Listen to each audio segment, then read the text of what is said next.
Shabbat Shalom, L'chaim L'chaim. This week's Torah portion is Shoftim. Shoftim means judges, and that is the focus of the majority of this Torah portion. There's the different laws about judges who are fit to be judges. There's the laws of Adim, who can be, appropriate witnesses and false witnesses, what that means. There's laws about prophets and idolatry and sorcery and all these different laws, especially the ones related to kings, which is very timely because Elul, the king is in the field. So to learn about kings is very interesting. The Torah portion goes on and it actually concludes with this idea, this mitzvah of the Egla Arufa, which is a very unique and interesting mitzvah that we'll get into another time. What I want to focus on here is one of the idolatries that I dove into more to try and understand throughout this week, and that is the Ashera tree. What the historians believe an Ashera tree was, basically in the context of the Torah, Hashem brings up the Ashera tree about 30 times or so throughout the Torah, where he's basically saying, when you go into the land of Canaan, you must destroy all the Ashera trees. So what is an Ashera tree? The historians tell us that it was either a tree that they carved images into and worshipped, or it was a pole, like a totem pole, that they carved and decorated and they worshipped it. How did they worship it? They most usually believe, or they typically believe, that it was worshipped through illicit relations or things like that. Now, we know that from so what is Ashera? Ashera is them bowing down to the goddess Ashera. And this goddess, they believe, was the originator of all the other gods. So we know one of the most notable ones is the Baal Peor, which they worshipped by sacrificing children, etc. and Molech, etc.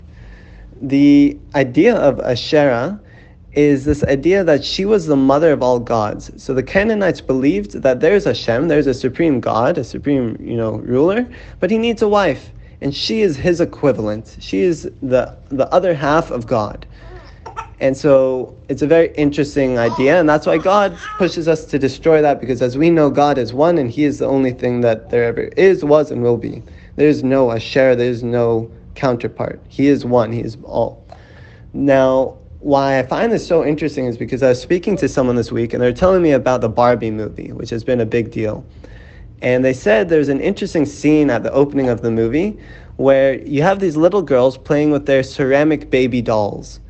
And out of the sky comes this big Barbie doll, and immediately the children see this doll and they start to smash their dolls, their ceramic baby dolls. They smash it in replacement for this big Barbie doll.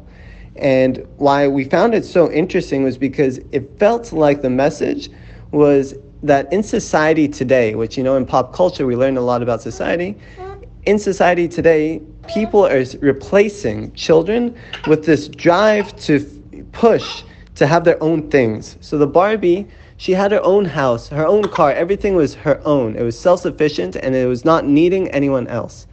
And it felt like who was being punished, who was being given up in that case, was the children.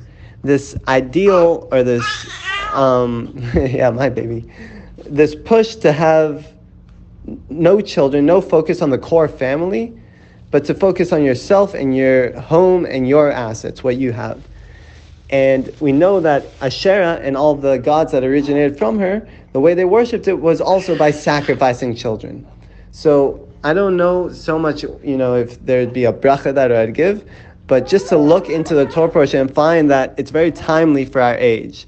That all these things going on, the movies that are coming out, they relate to the Torah portions, and we could see and learn from them, and we get guidance from Hashem, who's telling us to burn the Ashera tree, to destroy the Ashera tree, to focus on what he knows and tells us are the ideals we need to focus on. And that is core families, focusing on the children, the next generations, who are the Adim for the Torah. Shabbat Shalom.